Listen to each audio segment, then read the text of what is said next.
This is the Lone Crater YouTube. We hope this video helps. In this video, I will explain how to cook matoke and meat. First, choose firm, green matoke bananas, which are essential for an authentic dish. Carefully peel them, then cut each banana into 2 or 3 uniform pieces. Next, boil the matoke in lightly salted water for about 20 minutes, or until they are fork tender.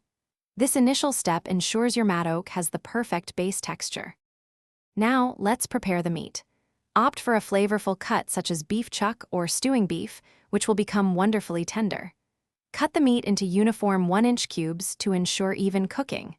Next, brown the meat in a hot pan with a tablespoon of oil until all sides are nicely seared. This crucial step locks in the juices and builds a robust flavor foundation for your stew. It's time to bring our flavors together.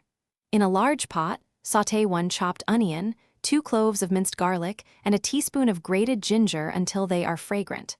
Then, add the browned meat and the tender matoke. Stir in your favorite spices, like a teaspoon of curry powder. Pour in about 4 cups of beef broth or water, ensuring the ingredients are mostly submerged. Finally, let's finish our delicious meal. Allow the stew to simmer gently for at least 30 minutes, or until the meat is incredibly tender and the sauce has thickened slightly. Just before serving, stir in a 1/4 cup of fresh, chopped cilantro or parsley for a burst of freshness. Serve this hearty matoke and meat dish warm, perhaps with a side of greens, for a truly satisfying experience. Thanks for watching. Consider subscribing if we helped you.